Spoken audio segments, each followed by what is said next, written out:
देखो बेटा, आज हम पढ़ेंगे प्रैक्टिस सेट 2.6 का 7th नंबर का क्वेश्चन। ठीक है, तो सबसे पहले जितना मैं आपको बताता उतना ध्यान रखना।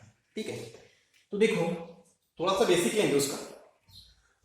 तो समझो आप ऐसा जा रहे हैं, आप, ठीक है, ऐसा जा रहे हैं, ओके, और आपकी कुछ ना कुछ स्पीड है। सबसे पहले जो 5 मिनट जो है प्रॉब्लम की वो ध्यान देना है। आप ऐसा जा रहे हैं, ठीक है, तो आपकी स्पीड कुछ ना कुछ है, और क्या हो गया, फटाक से एयर भी आ गई इधर जो है। देखो देखो देखो, सबसे इंपॉर्टेंट है, आप ऐसा जा रहे हैं, बराबर है, जा रहे और जोर से एयर आ गई, तब आपकी स्पीड बढ़ेगी ना। समझ में आया क्या? देखो आप ऐसा जा रहे हैं, और क्या हुआ, सडनली क्या हुआ, एयर, जोर से एयर आ गई। आप ऐसा जा रहे हैं और सडनली क्या हुआ, एयर आ गई, तो क्या होगा, आपकी स्पीड बढ़ेगी। समझ में आया क्या? आप ऐसा जा रहे हैं और इसी डायरेक्शन में क्या हुआ है, एयर आ गया, जोर से एयर आ गया। अब क्या होगा, आपका स्पीड बढ़ेगा। शुरुआत में क्या था, आपका स्पीड समझो 10 था। शुरुआत में आप ऐसा जा रहे हैं, आपका स्पीड समझो 10 था, और क्या हो गई, एयर आ गई जोर से, और एयर का जो स्पीड है वो कितना है, 20। तो क्या होगा, आपका स्पीड बढ़ेगा ना। समझ में आ गया, आपका स्पीड क्या होगा, बढ़ेगा। समझ में आ रहा क्या, आपका स्पीड समझो ऐसा, आप ऐसा जा रहे हैं और यहां से क्या आ गई, एयर आ गई, तो क्या होगा, आपका स्पीड थोड़ा सा बढ़ेगा। अगर समझो आप ऐसा जा रहे हैं और एयर इधर से आ रही है, आप इधर से जा रहे हैं और एयर इधर से आ गई, आपका स्पीड क्या होगा बेटा, कम होगा। इतना पता है? ओके, ठीक है। तो प्रॉब्लम में क्या है, प्रतीक है,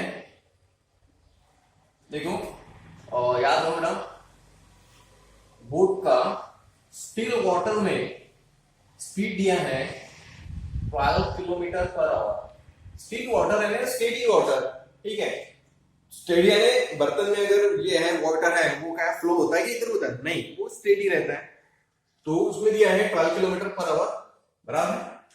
और आपको फाइंड आउट करना है बेटा करंट वाटर का स्पीड। ठीक है, तो करंट वाटर का स्पीड जो है, ये जो वाटर है वो फ्लो हो रहा है, और समझो इसका जो स्पीड लेते हैं अपन वो है x kilometre per our. Current water जो है उसका जो स्पीड है वो क्या लेते हैं, x किलोमीटर पर आवर। अब क्या है, ये बोट, इसका जो स्पीड है, बोट का स्पीड क्या है, 12 किलोमीटर पर आवर, किसमें, स्टेडी वाटर में। अब ये बोट उठा के इधर लेके आए,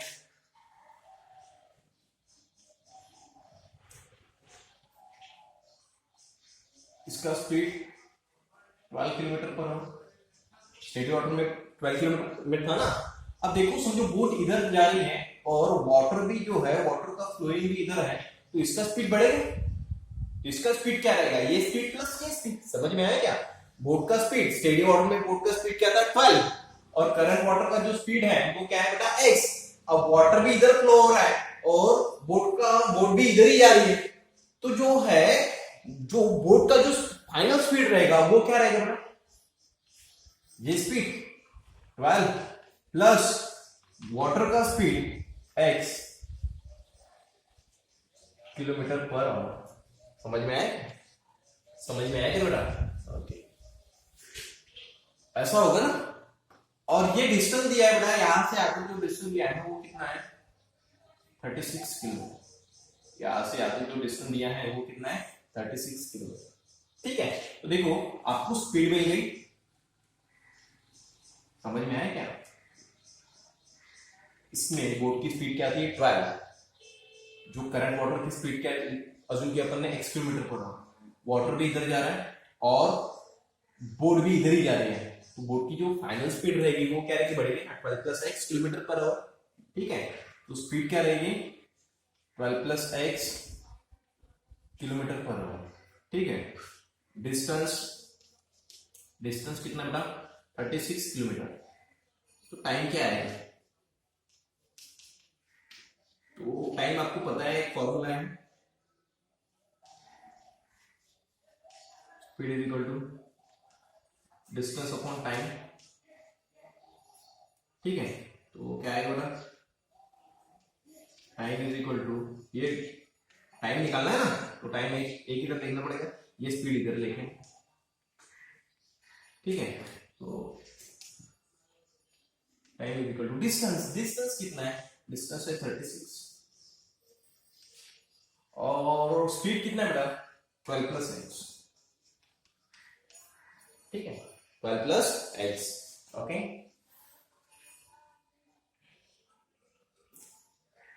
अब देखो ये हो गया।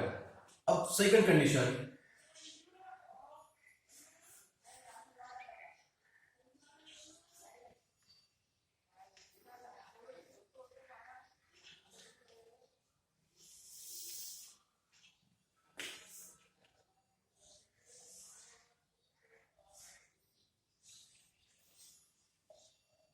बोट है,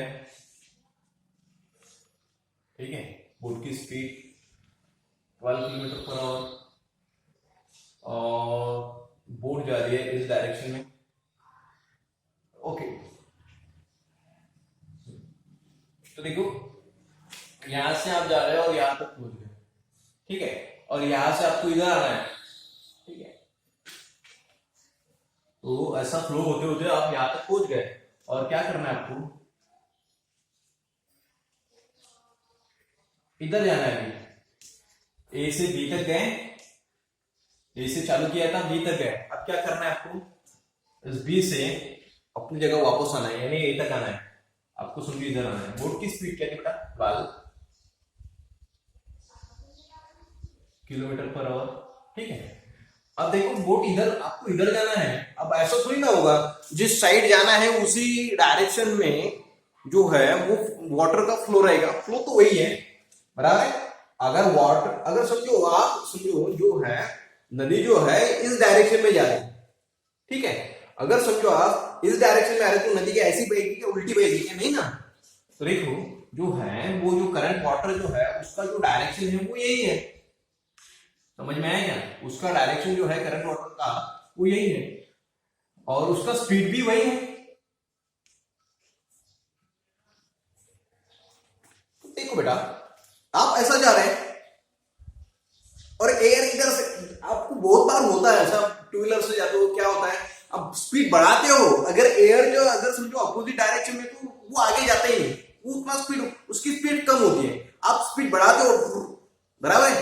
कांटा दिखता है आपको 40 किलोमीटर पर आवर कांटा जो है आपको गाड़ी का जो कांटा है वो बढ़ता है, लेकिन उतनी स्पीड से वो नहीं जाता है। समझो आप जा रहे हो और जोर से जो है एयर इस डायरेक्शन में आ गई, आप इस डायरेक्शन में जा रहे हो और एयर इस डायरेक्शन में आ गई, तो क्या होगा, आपकी जो गाड़ी का है वो स्पीड क्या होगा, कम होगा। वो कैसा कम होता है, तो देखो तो वो स्पीड कैसा होगा, अब इसकी जो फाइनल जो रहेगी वो स्पीड कितनी रहेगी, देखो इसका स्पीड, बोट का स्पीड माइनस क्या होगा बेटा, कम होगी ना। देखो बोट इधर, देखो देखो देखो आपकी समझो गाड़ी इधर जा रही है, आपकी गाड़ी इधर जा रही है और एयर इधर जा रही है, तो क्या होगा, स्पीड क्या होगा, कम होगा ना, उतना रहेगा नहीं रहेगा। तो देखो क्या होगा 12 माइनस एक्स किलोमीटर पर आवर, ठीक है। तो इसकी जो बोट की जो स्पीड है वो क्या रहेगा 12 माइनस एक्स, समझ में आया। अगर देखो वाटर भी इधर फ्लो हो रहा है और बोट भी इधर जा रही है तो स्पीड क्या रहेगी, बढ़ेगी, ठीक है। बोट की स्पीड क्या रहेगी, फाइनल स्पीड क्या रहेगी, बढ़ेगी। देखो वाटर की स्पीड क्या थी, ये जो वाटर है उसकी स्पीड क्या थी x और बोट की स्पीड क्या थी 12, तो फाइनल जो स्पीड रहेगी वो क्या है 12 प्लस एक्स, ठीक है। अब आप देखो वाटर इस डायरेक्शन में जा रहा था और बोट भी इस डायरेक्शन में जा रही थी, तो स्पीड क्या था बेटा 12 प्लस एक्स। अब ये जो बोट है वो इधर आ रही है, वाटर तो इधर ही जाएगा ना बराबर है, वाटर का है डायरेक्शन, तो नदी का जो डायरेक्शन रहता है फ्लो करने वो चेंज होता है क्या, नहीं। अब देखो बोट इधर आ रही है, वाटर इधर ही जा रहा है, ठीक है, तब देखो इसकी स्पीड कम होगी, क्यों, इसको इधर आना है और ये जो है वो नदी जो है इसको इधर ढकल रही है, इसकी स्पीड कम होगी ना, तो क्या है उसकी जो फाइनल स्पीड रहेगी वो क्या है 12 माइनस एक्स रहेगी, समझ में आया क्या। तो देखो और डिस्टेंस तो वही है, यहां से आते 36 है तो यहां से आते कितना रहेगा 36, ठीक है।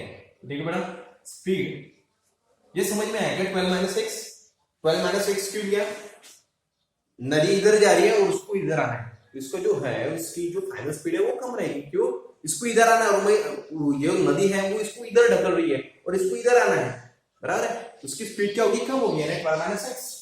अब आप बोलोगे सर 12 माइनस एक्स क्यों किया, एक्स माइनस 12 क्यों नहीं किया? तो अज्यूम क्या किया अपन ने, बोर्ड की स्पीड ज्यादा है और जो करंट वोल्टेज की स्पीड क्या है, कम है। ठीक है, तो स्पीड क्या है मेरा 12 माइनस एक्स kilometre per our. Distance distance तो वो वही रहेगा 36 किलोमीटर। टाइम टाइम पता नहीं निकालना है तो कैसे करोगे, डायरेक्ट निकलता है, फॉर्मूला है यहाँ। Time is equal to speed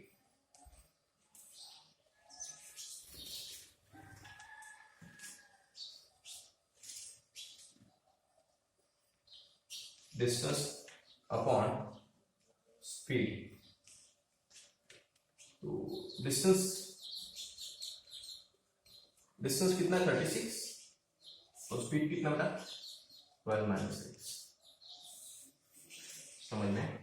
यहां से यहां तक जाने के लिए कितना टाइम लगा, 36 अपॉन 12 प्लस एक्स, कितना टाइम लगा यहां से यहां तक जाने, और यहां से यहां तक आने के लिए, यहां से यहां तक आने के लिए कितना टाइम लगा बेटा 36 अपॉन 12 माइनस एक्स। समझ में?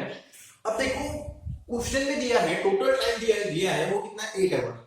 टोटल टाइम कितना दिया बेटा 8 आवर, यानी यहां से यहां तक कितना टाइम लगा 36 अपॉन 12 प्लस एक्स। यहां से यहां तक जाने के लिए 36 अपॉन 12 प्लस एक्स, और यहां से यहां तक आने के लिए यानी यहां बी से ए तक आने के लिए कितना टाइम लगा है 36 अपॉन 12 माइनस एक्स, और टोटल टाइम कितना था 8 दिया है। समझ में आया क्या? अब क्या करना पड़ेगा आपको,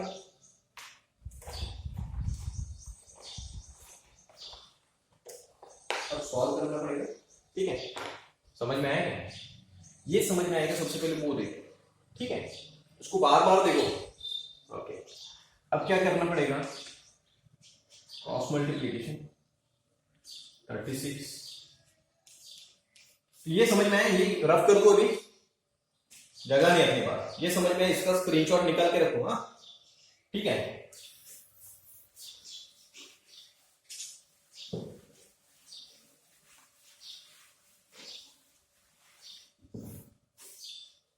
देखो जाने के लिए टाइम 36 अपॉन 12 प्लस एक्स, और वापस आने के लिए 36 अपॉन 12 माइनस एक्स, और टोटल कितना 8। तो क्या करेंगे ना, तो ऐसा कर सकते हैं cross multiplication 36 12 minus x plus इसका और इसका किया प्लस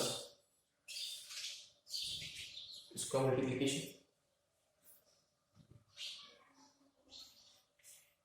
36 12 प्लस, या फिर ऐसा भी कर सकते हैं, अगर शॉर्टकट अगर आपको करना है थोड़ा सा, तो क्या है 36 कॉमन है, कॉमन निकाल दिया, क्या बचेगा 1 upon 12 plus x plus 1 upon 12 minus x. ये जो 36 है वो कॉमन निकाल दिया इक्वल टू 8। तो क्या होगा, अब क्रॉस मल्टीप्लिकेशन करेंगे,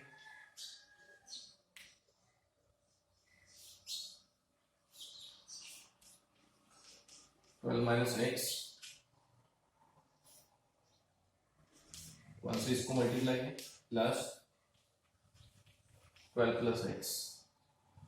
समझ में आया क्या, समझ में आ रहा क्या? देखो cross multiplication 1 into 12 minus x plus है तो प्लस जिसका 1 इंटू 12 प्लस एक्स, ठीक है, upon 12 plus x 12 minus x equal to 8। कितना होगा 36, 1 से मल्टीप्लाई किया तो वही आता है 12 माइनस एक्स, कितना होगा 12 प्लस एक्स अपॉन, ये पता है 1 प्लस 1 माइनस 1 तो a का स्क्वायर माइनस b का स्क्वायर, तो क्या होगा 12 का स्क्वायर माइनस x का स्क्वायर इज इक्वल टू 8। ठीक है, तो माइनस x और प्लस x कैंसिल हो गए, 12 प्लस 12 कितना होगा 24। समझ में आया क्या होगा 36 और यहाँ पे कितना आएगा 24 अपॉन इसका 144 माइनस एक्स स्क्वायर, समझ में आएगा? 12 का स्क्वायर कितना होता है 144 माइनस एक्स का स्क्वायर एक्स स्क्वायर, ठीक है, इज इक्वल टू 8, ठीक है। अब क्या करेंगे, ये डिवाइड में है, ये डिवाइड उधर जाके क्या होगा बेटा मल्टीप्लाई में आएगा, कैसा होगा 36 मल्टीप्लाई में 36 इंटू 24 8। अब देखो यहाँ पे क्या आएगा 144 माइनस एक्स स्क्वायर, समझ में आया? अब देखो ये इधर इधर ला सकते इसको, 36 into 24 upon 8 is equal to 144 minus x square, कितना आएगा 3 जा, तो क्या होगा 36 into 3 is equal to 144 minus x square, ठीक है। अब क्या करेंगे, इसका 36 इंटू 3 कितना होगा 8 108 is equal to 144 minus x square, तो ये इधर लेके आएंगे, माइनस एक्स स्क्वायर है इधर लेके आए तो क्या होगा प्लस एक्स स्क्वायर, ठीक है, प्लस 108 ये इधर लेके कितना होता है 144 इज इक्वल टू क्या रहेगा 0, तो एक्स स्क्वायर कितना आएगा 144 में से 108 सब्ट्रैक्ट हुआ, समझ में है ना, 108 सब्ट्रैक्ट हुआ तो कितना होता है 2 गए 10 30 20 30 14 3 ओके 34 ओके, ठीक है, कितना होगा 36 कितना होगा माइनस 36 इक्वल टू 0, ठीक है। इसको ऐसे लिख सकते हैं एक्स स्क्वायर माइनस 36 उधर गया तो क्या होगा 36, तो क्या होगा स्क्वायर रूटिंग बोथ साइड, तो एक्स की वैल्यू क्या आएगी बेटा प्लस माइनस 36 किसका है 6 का, समझ में आया 36 किसका है 6 का है, अरे प्लस माइनस क्यों क्यों 36 किसका है किसका स्क्वायर है 36 किसका स्क्वायर बेटा, देखो 6 का स्क्वायर कितना है 36 और माइनस 6 का भी स्क्वायर कितना है बेटा 36, बराबर है, तो ये 36 किसका स्क्वायर है प्लस 6 का भी है और माइनस 6 का है, therefore x is equal to 6 और x is equal to minus 6, समझ में आया क्या? तो देखो ना ये प्रॉब्लम, तो देखो x यानी क्या, x यानी क्या है, x क्या बोल रहा था अपन करंट वाटर की स्पीड, और स्पीड कभी नेगेटिव रहती है नहीं, तो स्पीड क्या आएगा बेटा 6 किलोमीटर पर आवर, समझ में आया क्या, स्पीड कभी नेगेटिव में रहती है क्या नहीं, तो देखो वो देखा था अपन ने, वो किया था, उसके बाद क्या किया वो समझ, स्क्रीनशॉट है ना आपके पास, ओके, ये किया बेटा, इसका 36 कॉमन निकाल लिया, इसका मल्टीप्लिकेशन किया, ठीक है, तो क्या आता बेटा 1 से मल्टीप्लाई किया तो वही आएगा 12 माइनस एक्स, और इधर भी क्या आएगा 12 प्लस एक्स, तो minus x plus x cancel, 12 plus 12 कितना होता है 24, हाँ, तो देखो एक बार प्लस है एक बार माइनस है तो क्या करते हैं a का स्क्वायर माइनस b का स्क्वायर, या फिर इसको वैसा भी कर सकते हैं, तो 12 का स्क्वायर माइनस x का स्क्वायर, 12 का स्क्वायर कितना था 144, x का स्क्वायर x स्क्वायर, ठीक है। अब क्या है ये डिवाइड में उधर जाके क्या होगा मल्टीप्लाई, ठीक है, अब ये जो है 8 इधर लेके आए कितना होगा बेटा 3 यानी 36 into 3 is equal to 144 minus x square, ठीक है। अब आप ऐसा भी कर सकते हैं, इसके बाद थोड़ा सा एक लंबा हो गया तो ऐसा भी कर सकते हैं आप, 36 इंटू 3 कितना होता है 108, अब ये 144 इधर लेके आए minus 144 is equal to minus x square बचा, ये कितना आएगा minus 36 x square minus x square minus minus cancel, ठीक है, तो 36 इज इक्वल टू क्या आएगा बेटा एक्स स्क्वायर, अब square rooting both side x square निकालना है ना, तो ये 36 किसका स्क्वायर है बेटा प्लस 6 का भी है और माइनस 6 का भी है, बराबर है, तो x इज इक्वल टू क्या आएगा plus 6 minus 6, therefore x is equal to 6 आएगा और x इज इक्वल टू क्या आएगा माइनस 6, समझ में आया क्या, अब x यानी क्या, करंट वाटर की स्पीड, और वाटर की स्पीड कभी माइनस में रहती है क्या, नहीं, तो वाटर की स्पीड क्या होगी, therefore x is equal to 6, water की स्पीड क्या रहेगी 6 किलोमीटर पर आवर। ये समझ में आया क्या, देखो ये 36 कैसे है, देखो 6 का स्क्वायर कितना है 36, और माइनस 6 का स्क्वायर कितना है 36, यानी 36 किसका स्क्वायर है, प्लस का भी है और माइनस का भी, यानी x की वैल्यू क्या आ गई, एक प्लस 6 आ गया और दूसरा क्या आ गया बेटा माइनस 6, और x यानी क्या, वाटर की स्पीड। ठीक है, तो इसको कैसे लिखना है मैं आपको बता रहा हूं, ठीक है, और ये प्रॉब्लम ध्यान से देखना है। तो देखो बेटा ऐसा लिखना है उसको, क्या है, अगर नहीं समझ में आया तो देखो, the speed of water in still the speed of water in still water sorry the speed of boat in still water is 12 kilometre per our, बराबर है, स्टिल वाटर में बोट की जो स्पीड है वो कितना है, 12 किलोमीटर पर आवर। उसके बाद let the speed of water current be x kilometre per hour. अब जो करंट वाटर है, जो करंट यानी जो बहता हुआ जो है पानी है, करंट वाटर है फ्लोइंग वाटर, उसका जो स्पीड क्या होगी, क्या बेटा x किलोमीटर पर आवर। ठीक है, हाँ, then the speed of the boat downstream, downstream यानी जिस डायरेक्शन में फ्लो है, अगर उसी डायरेक्शन में अगर बोट जा रही है तब बोट का स्पीड है 12 प्लस एक्स, डाउनस्ट्रीम यानी फ्लो के डायरेक्शन में। ठीक है, तो बोट का स्पीड क्या रहेगा 12 प्लस एक्स। अपस्ट्रीम अगर फ्लो इधर है और बोट इधर आ रही है तब बोट का जो स्पीड है वो क्या रहेगा 12 माइनस एक्स, यानी अपस्ट्रीम यानी फ्लो के अपोजिट डायरेक्शन, फ्लो ऐसा है और बोट इधर आ रही है तब बोट का स्पीड क्या रहेगा 12 माइनस एक्स kilometre per. From given condition ये सॉल्व कर दिया। ठीक है, ये समझ में आया, 36 is equal to x square, और स्क्वायर रूटिंग बोथ साइड किया तो x की वैल्यू क्या आएगी, एक प्लस 6 और एक माइनस 6। 36 किसका स्क्वायर है बेटा, प्लस 6 का भी है और माइनस 6 का भी है, यानी x इज इक्वल टू क्या आएगा प्लस 6 माइनस 6। ठीक है, तो x इज इक्वल टू 6 और x is equal to minus 6, but याद रखना the speed can't be negative, speed can't negative. देखो ये समझ में नहीं आ रहा होगा, दिख नहीं रहा होगा, क्या लिखना है, but the speed can't negative, speed कभी नेगेटिव नहीं रहेगी, therefore x is equal to 6। ठीक है, और लास्ट में लिखना है therefore speed of current water, therefore speed of current water is 6 kilometre per hour, unit लिखना है इज 6 किलोमीटर पर आवर।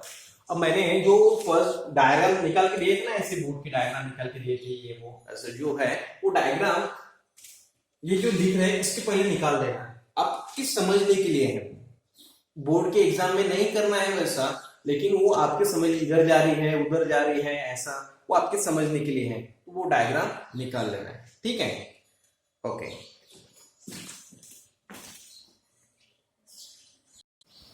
तो देखो बेटा अभी प्रॉब्लम पढ़ेंगे अपन 8 नंबर का।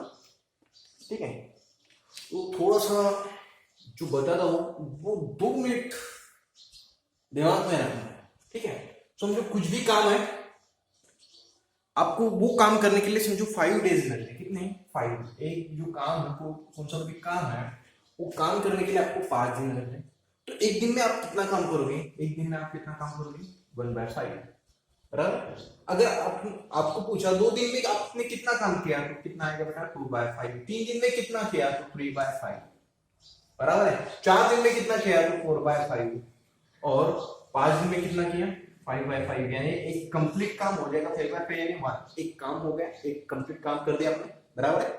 तो इतना याद रखना है, अगर आपको एक काम करना है, कौन सा भी एक वर्क करना है आपको, बराबर है, एक वर्क करना है और आपको कितना कितना डेज लग रहा है 5, तो एक दिन में कितना काम कर रहे हैं आप तो 1/5, 2 दिन में कितना कितना वर्क कर रहे हैं आप तो 2/5, 3 दिन में कितना वर्क कर रहे हैं तो 3/5, 4 दिन में कितना वर्क कर रहे हैं तो 4/5, और 5 डेज में कितना काम कर रहे हैं तो 5/5, 5/5 यानी क्या 1, यानी एक कंप्लीट काम कर रहे हैं आप, बराबर है। समझ में आया क्या, इतना याद रखना। समझो आपको एक काम करने के लिए 3 दिन लग रहे हैं, एक जो वर्क है वो कंप्लीट करने के लिए आपको कितने दिन लग रहे हैं 3, यानी एक दिन में कितना कर रहे हैं आप काम 1/3, 2 दिन में कितना कर रहे हैं आप 2/3, 3 दिन में कितना कर रहे हैं आप 3/3, 3/3 यानी क्या 1, यानी 1 एक कंप्लीट काम कर रहे हैं आप। समझ में आया क्या, इतना ध्यान रखना है, ये ध्यान में आ गया क्या। अगर 5 दिन लग रहे हैं तो एक दिन में एक काम करने के लिए 5 दिन लग रहे हैं, तो एक दिन में कितना वर्क करे एक काम जो है, एक जो वर्क करना है आपको, उसको कितने दिन लग रहे हैं? 5 डेज लग रहे हैं। कितने डेज लग रहे हैं? 5 डेज। तो एक दिन में कितना वर्क कर रहे हैं आप? तो 1/5। 2 दिन में कितना वर्क कर रहे हैं? 2/5। 3 दिन में 3/5। 4 दिन में 4/5। ये समझ में आया तो प्रॉब्लम समझ में आएगा। ठीक है, अब देखो प्रॉब्लम क्या है। एक पिंटू है शायद और निशु है। क्या है? Pintu take 6 days more. एक पिंटू है और दूसरा है Nishu. Pintu takes 6 days more. Pintu क्या कर रहा है? 6 दिन ज्यादा ले रहा है to complete a certain one. एक वर्क करने के लिए 6 दिन ज्यादा ले रहा है देन निशु। तो पिंटू क्या कर रहा है? 6 दिन ज्यादा ले रहा है। एक वर्क करने के लिए 6 दिन ज्यादा ले रहा है, बराबर है? Okay, to complete a certain work. एक वर्क करने के लिए वो जो है पिंटू, वो 6 दिन ज्यादा ले रहा है। किससे ज्यादा ले रहा है? जितना भी देन निशु। समझो निशु ने समझो 5 दिन में काम कर दिया है। एक जो काम है वो 5 दिन में काम कर, तो इसको पिंटू को कितने डेज लगेंगे? 6 डेज ज्यादा 5 + 6 यानी कितना? 11। अगर निशु को 10 दिन लगते हैं एक काम करने के लिए, तो पिंटू को कितने लगेंगे? 10 + 6 यानी कितना? 16। अगर निशु बोला है ना, क्या बोला देखो, Pintu takes 6 days more. Pintu 6 दिन ज्यादा ले रहा है अपना वर्क कंप्लीट करने के लिए देन निशु से। यानी अगर निशु एक काम अगर 100 डेज में कर रहा है, तो पिंटू कितना करेगा बेटा? 100 + 6 यानी 106 डेज में कंप्लीट करेगा वही काम।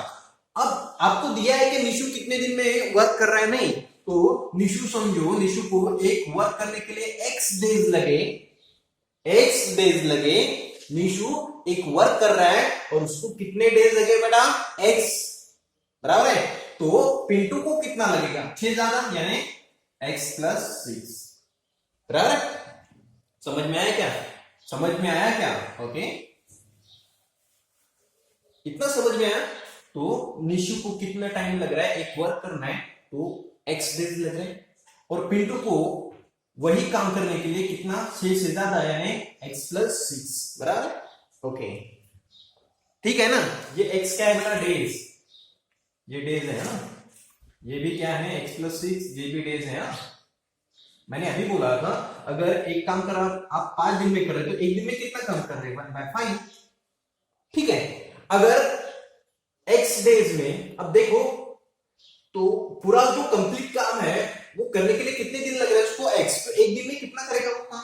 1/x कितना वर्क करेगा, और ये कितना करेगा? 1/x + 6। समझ में आया क्या? ये बोला था ना, अगर एक काम करने के लिए 5 दिन लगते हैं, तो एक दिन में कितना वर्क करेगा? तो 1/5। 2 दिन में कितना करेगा? 2/5। 3 दिन में 3/5। समझ में आया क्या? तो इसको x डेज लग रहे हैं एक वर्क करने के लिए, तो एक दिन में कितना काम करेगा? वो कितना वर्क करेगा? 1/x। तो ये भी कितना करेगा? 1/x + 6। ठीक है, अब क्या है? अब समझो दोनों ने एक साथ काम किया, दोनों ने अगर एक साथ काम किया तो कितने दिन लगते हैं? देखो, इसको एक वर्क है, इसको अगर सिर्फ अकेले ने काम किया तो इसको कितने लगे?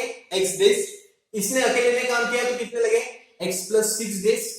ठीक है, और अगर दोनों एक साथ काम करेंगे, तो कितने डेज लगते हैं? 4 डेज, 4 डेज लगते हैं। समझ में आया क्या? अगर इसने सिर्फ अकेले ने काम किया, निशु ने सिर्फ अकेले ने काम किया, तो कितने डेज लगते हैं उसको? x डेज यानी x दिन लगते हैं। अगर समझो पिंटू ने वही काम अकेले ने किया तो उसको कितने डेज लगते हैं? x + 6 days. ठीक है, अगर दोनों मिला के, अगर दोनों ने काम किया साथ में, तो कितने डेज लग रहे हैं उसको? 4 डेज दिया है प्रॉब्लम में। अगर पिंटू और निशु ने क्या किया, अब उसकी दोस्ती हो गई और उन्होंने एक काम क्या कर दिया? दोनों मिला के किया उन्होंने, बराबर है? दोनों ने अगर मिला के काम किया, यानी पिंटू और निशु ने मिलकर अगर काम किया, तो दोनों को कितने डेज लगते हैं? 4 डेज। कितने लगते हैं? 4 डेज। दोनों ने एक साथ अगर काम किया तो कितने डेज लगते हैं? 4 डेज। तो एक दिन में कितना काम करेगा? मिला के काम किया टुगेदर, यानी कितने डेज लगते हैं? 4 डेज। तो एक दिन में कितना काम करेगा वो, दोनों मिला के एक दिन में कितना काम करेगा, तो 1/4। समझ में आया क्या? पिंटू और निशु दोनों ने अगर साथ मिलकर काम किया तो कितने डेज लगते हैं बेटा, 4 डेज लगते हैं, बराबर है? कितने लगते हैं, 4 डेज। यानी एक दिन में कितना करेगा वो काम, 1/4। दोनों मिला के एक दिन में कितना काम करेगा, 1/4। तो क्या होगा बेटा, एक दिन में ये कितना करेगा काम, x + 6 प्लस क्यों आया, टुगेदर, दोनों मिला के काम किया, तो इसने एक दिन में कितना काम किया, 1/6। और कितने डेज लगते थे, 4 डेज।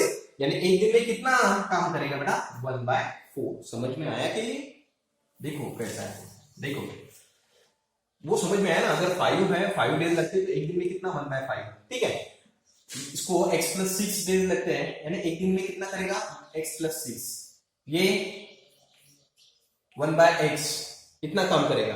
अगर दोनों ने मिला, ये क्या है बेटा, वर्क है ना, ये क्या है बेटा, वर्क। ठीक है, तो इन दोनों ने अगर साथ साथ काम किया तो कितना, 4 डेज लगता है। कितना डेज लगता है, 4। यानी एक दिन में वर्क कितना करेगा वो, 1/4। दोनों मिला के अगर काम किया तो एक दिन में कितना वर्क करेगा, अगर ये है वर्क, ये इसका वर्क है, ये इसका वर्क है, दोनों ने अगर मिला के काम किया यानी प्लस, तो कितने डेज लगते हैं, 4। यानी कितना वर्क करेगा एक दिन में, 1/4। ये समझ में आया क्या, 1/4 कहां से आया, समझ में आया क्या? देखो कितने दिन लगते थे, 4 दिन। दोनों ने अगर साथ में अगर काम किया तो कितने दिन लगते थे, 4 दिन, 4 दिन लगते थे। यानी एक दिन में कितना काम करेगा, तो 1/4, क्योंकि ये भी एक दिन का काम है, ये निशु का एक दिन का काम है, बराबर है। और दोनों ने मिला के एक दिन में कितना काम किया, तो 1/4। समझ में आया कि 1/4 कहां से आया, 4 दिन लगते हैं। दोनों ने अगर साथ में काम किया तो कितने दिन लगते हैं, 4 दिन लगते हैं। यानी एक दिन में वर्क कितना करेगा, वर्क कितना करेगा, तो 1/4। यानी किसका एक दिन का वर्क, निशु का एक दिन का वर्क, यानी कितना करेगा, 1/4 इतना वर्क करेगा। समझ में आया क्या, समझ में आया ये बात, ये 1/4 कहां से आया, समझ में आया। 4 दिन लगते हैं तो एक दिन में कितना वर्क करेगा, दोनों मिला के तो कितना वर्क करेगा, 1/4। ठीक है, ये बेटा वर्क है ना, ये इसका वर्क है एक दिन का, ये इसका वर्क है, और दोनों मिला के इतना वर्क करते हैं एक दिन में। ठीक है, समझ में आया। अब देखो इसको सॉल्व कैसे करते हैं, इतना समझ में आया ना। निशु का एक दिन का x डेज लगते, सॉरी x डेज लगते एक काम करने के लिए, इसको 6 से ज्यादा है, x + 6, तो एक दिन में ये कितना वर्क करेगा, ये वर्क है ना, ये डेज है। ठीक है, ये पूरा साइड में जो रफ कर दो ना, अगर आपको ये समझ, वो ये जल्दी समझ में आता है रफ वाला। ठीक है, तो देखो बेटा कैसा करोगे, अब इसको सॉल्व करना है। ठीक है, यहाँ पे हाँ ओके ठीक है, तो क्या करेंगे बेटा, क्रॉस मल्टीप्लीकेशन। तो x 1 into x इसका मल्टीप्लीकेशन प्लस इसका मल्टीप्लीकेशन 1 into x + 6 अपॉन इसका मल्टीप्लीकेशन, यानी x into x + 6। ये आगे लिया ये पीछे लिया कुछ फर्क नहीं पड़ता, 1/4 कितना होगा, x 1 से अगर मल्टीप्लाई क्या आता है, x + 6, x से इसको मल्टीप्लाई किया तो क्या आएगा, x², x into x x², x into 6 plus x into 6 कितना आएगा, 6x इज इक्वल टू 1/4। ठीक है, x + x कितना होता है, 2x + 6। ठीक है, upon x² + 6x is equal to 1/4। Cross multiplication 2x + 6 1 into x² + 6x। समझ में, क्रॉस मल्टीप्लीकेशन किया बेटा। ठीक है, तो 4 से इसको मल्टीप्लाई किया तो कितना होगा, 8x, इसको मल्टीप्लाई करेंगे तो कितना होगा बेटा, 4 into 6 कितना होता है, 24। समझ में आ रहा ना, अब थोड़ा सा डायरेक्ट करो, देखो 4 into 2x + 6 into 4, 1 से मल्टीप्लाई किया तो यही आएगा, x² + 6x। ठीक है, तो 4 into 2 कितना होता है, 8, और ये x, 6 into 4 कितना होता है, 24, x² + 6x। ठीक है, अब स्टैंडर्ड फॉर्म में करेंगे तो क्या होगा, सब इधर लेके आएंगे या फिर वो उधर लेके जाएंगे, ऐसा कुछ फर्क नहीं पड़ता है। तो दैट इज, इसको ऐसा लिख सकते हैं x square plus 6x। Try करो ये जो है एक्स स्क्वायर जो है वो माइनस में नहीं है, तो इसको ऐसा लिख सकते हैं, कोई प्रॉब्लम नहीं है। ठीक है, क्या होगा बेटा एक्स स्क्वायर प्लस 6x, ये 8x इधर लेके आए, समझ में आया ना, ये ऐसा लिख सकते हैं एक बार, minus 8x minus 24 is equal to 0। तो क्या होगा एक्स स्क्वायर और ये कितना है माइनस 2x। ठीक है, समझ में आया क्या, इसका ही होगा ना क्योंकि बेस सेम है और पावर भी सेम है, तो इसका एडिशन सब्ट्रैक्शन होता है। Minus 24 is equal to 0। ठीक है, अब इसके फैक्टर क्या आएंगे, एक्स स्क्वायर 1 इंटू माइनस 24 कितना होता है बेटा, माइनस 24 आता है मल्टीप्लीकेशन। माइनस में कब आता है, एक प्लस एक माइनस, तो बड़ा कौन सा आएगा, माइनस वाला। ठीक है, ये छोटा आएगा। अब एक प्लस एक माइनस है तो सब्ट्रैक्शन आएगा, तो सब्ट्रैक्शन कितना चाहिए अपने को, -2 चाहिए। सब्ट्रैक्शन कितना चाहिए, -2 चाहिए अपने को, और मल्टीप्लीकेशन -24 कितना आएगा,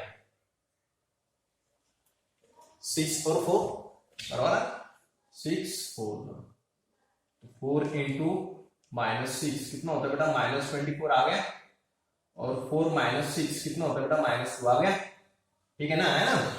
ओके, तो क्या होगा बेटा एक्स स्क्वायर, इसको कैसा लिख सकते हैं, इस मिडल टर्म को कैसा लिख सकते हैं, -2 को ऐसा लिख सकते हैं।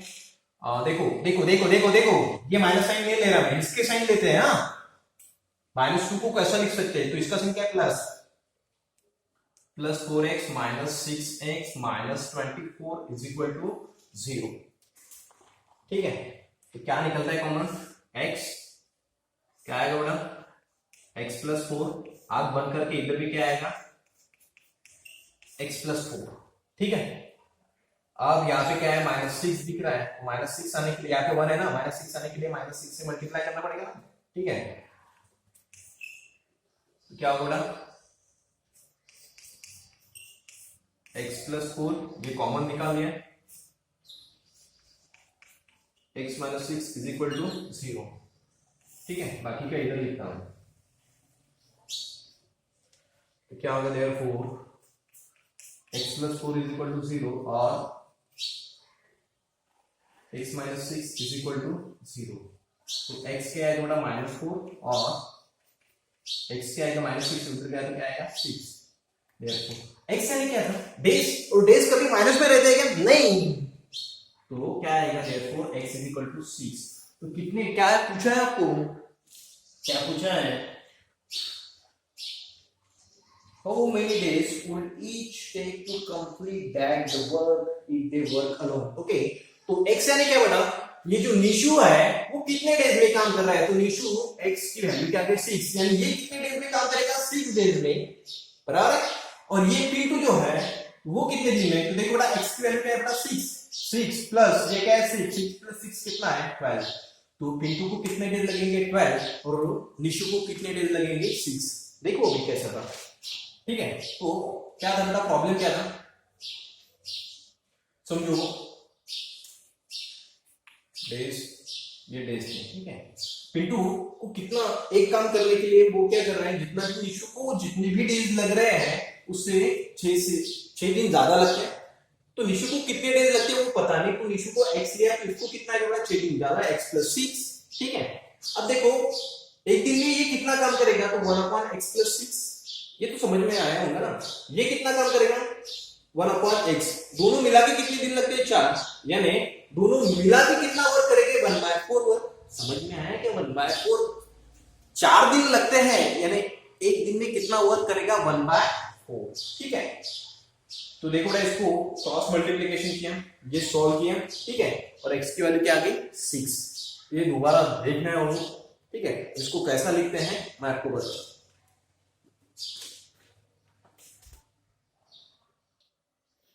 तो देखो बेटा, ये ऐसे लिखना है, क्या लिखना है देखो, ध्यान दो। Let Nishu take x days to complete the work, Nishu को कितने डेज लगे x, और पिंटू को कितने डेज लगे देखो, Pintu takes x plus 6 days to complete the same work। ठीक है, अगर समझ में नहीं आया तो यार ध्यान देना, ऐसा पढ़ता हूं मैं। ओके, उसके बाद ये एक लाइन में, दूसरी लाइन में, ये किस लाइन में क्या लिखना है, इन 1 days Nishu does 1/x part of the work। एक दिन में निशु क्या कर रहा है, 1/6 पार्ट कर रहा है वर्क, और Pintu does 1/x plus 6 part of the work. और ये जो पिंटू कितना वर्क कर रहा है एक दिन में, 1/x plus 6 पार्ट। ठीक है, total number of days taken by them together to complete the work is 4। यानी दोनों मिला के अगर उन्होंने काम किया तो कितने डेज लगते हैं, 4। यानी उसके बाद नीचे लिखना है, and in 1 days they does 1/4 part of the work. तो एक दिन पूरा दोनों, अगर दोनों ने साथ में काम किया तो कितने डेज लगते हैं, 4। यानी एक दिन में कितना पार्ट करेगा वो वर्क, 1/4 पार्ट करेगा वर्क का। ठीक है, देयरफॉर क्या आएगा, एक दिन का पिंटू का वर्क प्लस एक दिन का निशु का वर्क, तो दोनों मिला के टुगेदर यानी प्लस, दोनों साथ में आए इसलिए प्लस, तो एक दिन में कितना वर्क करेगा वो, 1/4 इतना वर्क करेगा। ये सॉल्व किया बेटा। ठीक है, और आपको जो पढ़ाया था इसके पहले वो दिया था ना, वो क्या यहाँ पे निकालना है साइड में, अब यहाँ पे जगह नहीं है, साइड में निकालना है वो क्या, प्लस माइनस क्या है तो वो। ठीक है, और उसके बाद ये लिखना है। ठीक है, अब ये क्या है, but number of days can't be negative. X क्या है बेटा, डेज है ना, एक्स क्या है, डेज है, कितने डेज लगे निशु को, कितने डेज लगे वो है, तो एक्स जो डेज है वो कभी नेगेटिव भी नहीं आएंगे, तो इसलिए क्या करना है, x इज इक्वल टू 6। ठीक है, तो therefore Nishu take to complete the work is equal to x लिया था, और x की वैल्यू क्या है बेटा, 6 डेज, वहां पे लिखना है 6 days. And Pintu take to complete the work, और पिंटू को कितना लगता है, कितने डेज लगते हैं, तो कितने डेज लगते हैं बेटा, x plus 6। यानी x की वैल्यू क्या है, 6 plus 6 यानी कितने लगेंगे, 12 डेज। ठीक है, ओके नेक्स्ट।